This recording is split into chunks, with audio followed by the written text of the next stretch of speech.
Assalamualaikum, para sobat jejak beksi di mana saja berada. Betawi emang oke punya.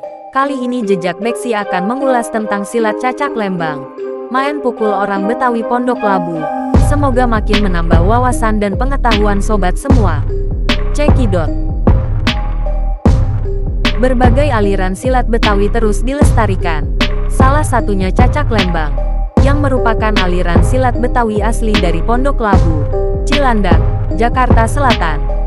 Pengembangannya tetap mematuhi 11 jurus yang menjadi pakem, yaitu jurus lempeng, silang, seloko, 5 potong, tengker depan, bandul, sangkol, lembang, sambet, pukul tendang, dan pukul tangkap. Salah satu pelatih cacak lembang, Nugroho Eki Saputro, mengungkapkan, cacak sendiri berarti nebas atau memotong, sementara lembang adalah nama salah satu jurusnya. Silat cacak lembang sendiri telah ada dari tahun 1813, diciptakan oleh leluhur Pondok Labu, Ki Kunto bin Saman bin Imun bin Adam yang berprofesi sebagai petani. Jurus-jurus cacak lembang terinspirasi dari keseharian beliau sendiri sebagai petani, lalu dikembangkan oleh keturunannya Ki Ijo pada tahun 1879. Kemudian mengalami perkembangan lagi oleh Ki Kepleh bin Jamirin pada 1955. Dalam nama jurus silat di perburuan cacak lembang, sebagai refleksi karakteristik masyarakat Betawi tahun 2023, setidaknya terdapat 20 jurus dalam silat Betawi cacak lembang. Semua nama dalam jurus ini memiliki nama leksikal, tapi hanya 15 nama jurus yang mengandung makna kultural. Berikut ini makna ulasan setiap jurusnya. 1. Bandul. Fungsi dari jurus bandul yaitu melakukan perlawanan untuk membela dan mempertahankan diri. Jurus ini memiliki makna kultural berupa perlawanan. 2. Langkah 8. Jurus langkah 8 tak hanya menampilkan sisi bela diri tapi juga seni. Dinamakan jurus langkah 8 karena jurus ini adalah peragaan kembali dari jurus langkah 4 tapi dilakukan oleh 2 orang. 3. Langkah 12. Seperti halnya dalam jurus langkah 8, jurus langkah 12 ini merupakan lanjutan dari jurus sebelumnya, yakni jurus langkah 6. Pada jurus langkah 12 ini dibutuhkan 2 orang di dalamnya.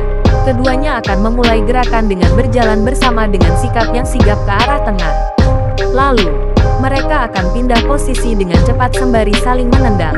4. Langkah 4. Jurus ini berisi gerakan 4 langkah yang dilakukan pesilat untuk melawan musuhnya. 4 langkah tersebut adalah depan, belakang, kanan, dan kiri. Jurus ini menggambarkan apa yang harus dilakukan untuk melawan musuh dari 4 arah yang berbeda. Makna kultural dari jurus langkah 4 adalah kewaspadaan. 5. Langkah 6. Jurus ini dimulai dengan pesilat yang akan melangkahkan kakinya sebanyak 6 kali. Inilah alasan mengapa jurus ini dinamakan dengan jurus langkah 6. Jurus ini juga masih berhubungan dengan jurus langkah 4, atau dikatakan sebagai jurus lanjutan. 6. Langkah 5 silang. Pada saat ini, seseorang akan membentengi diri dari 4 serangan. Fungsinya sebagai pertahanan diri berupa menghindari untuk menyerang. Fokus yang ditanamkan pada jurus ini adalah untuk mengambil senjata yang dibawa oleh lawan. 7. Langkah 5 pancer. Pada jurus ini, pesilat akan berdiam diri dan melawan 4 musuh yang berasal dari 4 arah berbeda. Untuk dapat menghadapi keempat lawan, pesilat harus fokus dan mampu mengendalikan diri. Penggunaan kata pancer berarti pesilat harus berada pada satu titik. Makna kultural dari jurus langkah 5 pancer adalah bergantung pada diri sendiri. 8. Langkah 3 dasar. Angka 3 yang dilibatkan dalam penamaan jurus ini merujuk kepada segitiga yang memiliki 3 sisi. Pada jurus ini, pesilat akan bergerak secara berpindah-pindah, tetapi mengikuti garis segitiga. Selain itu, angka 3 di sini juga bermakna 3 hal dasar dalam tingkatan ketiga ini, yaitu menyerang, menghindar, dan melawan. 9. Langkah 3 kurung.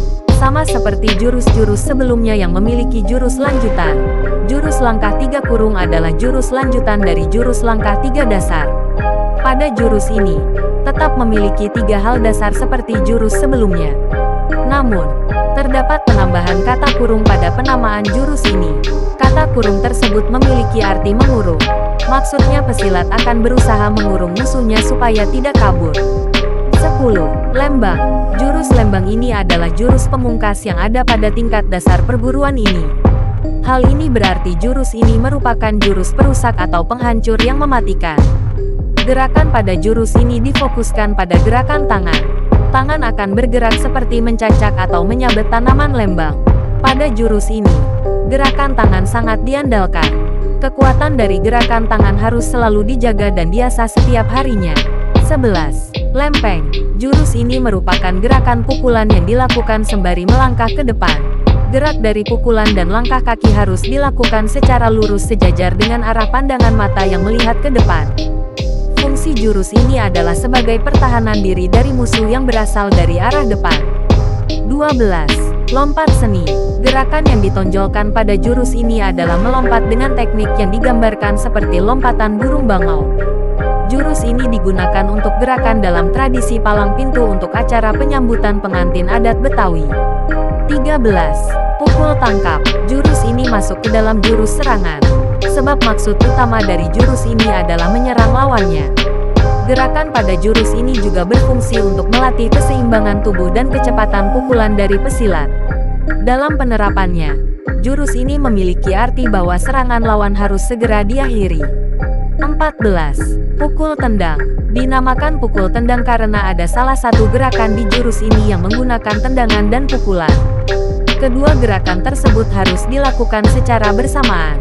Umumnya, gerak dalam sebuah jurus di setiap perguruan silat hanya dilakukan bergiliran saja pada anggota tubuh yang berbeda. 15. Rambet. Dalam bahasa Melayu dialek Betawi, kata rambet memiliki makna leksikal, merampas atau menangkap. Kata ini masih sering digunakan di dalam masyarakat Betawi sehari-hari. Gerakan ini dilakukan seperti ingin mengambil sesuatu. Fungsi jurus ini adalah sebagai pertahanan diri. 16. Sangkol. Jurus sangkol ini juga disebut sebagai jurus tipuan karena ada salah satu gerakannya yang dilakukan dengan tujuan menipu. Gerakan tersebut adalah gerakan tangan yang diarahkan dari atas ke bawah, kemudian kembali lagi ke atas. 17. Seloko. Di dalam jurus seloko terdapat gerakan pukulan yang dilakukan sebanyak 5 kali. Gerakan ini dilakukan sebanyak itu, karena apabila pesilat memukul lawan 1 kali, belum tentu pukulan tersebut akan langsung menjatuhkan lawannya. Begitu pula dengan pukulan kedua dan ketiga. 18. Silang. Jurus ini masih berhubungan dengan lempeng. Jurus ini dilakukan ketika pesilat memukul dengan tangan kanan atau pukulan kanan. Maka kaki yang maju adalah kaki kiri. Begitu pula sebaliknya. Fungsi dari gerakan silang tersebut adalah untuk mengimbangi postur tubuh dan menghadapi lawan yang bisa saja menyerang dengan arah yang berbeda. 19. Tengker depan. Jurus ini berasal dari kata yang sama dengan sebelumnya, yaitu tengker yang berarti memotong. Perbedaannya terletak pada kata depan yang menunjukkan gerakan jurus untuk menghadapi lawan dari arah depan. 20. Tengker samping. Jurus tengker menandakan bahwa serangan yang datang akan langsung dihabisi. Adapun pemilihan kata samping pada nama jurus ini karena fungsi gerakan jurus ini untuk menghadapi lawan dari arah samping. Nah, para sobat jejak beksi sekalian, itulah cerita tentang main pukulan orang Betawi Pondok Labu. Banyak manfaat yang bisa kita petik dari kisah ini. Betapa kaya dan beragamnya seni budaya Betawi. Semoga para pelestari budaya dan pembuat video silat Betawi ini akan mendapat pahala yang berlipat ganda. Amin ya robbal alamin. Wassalam.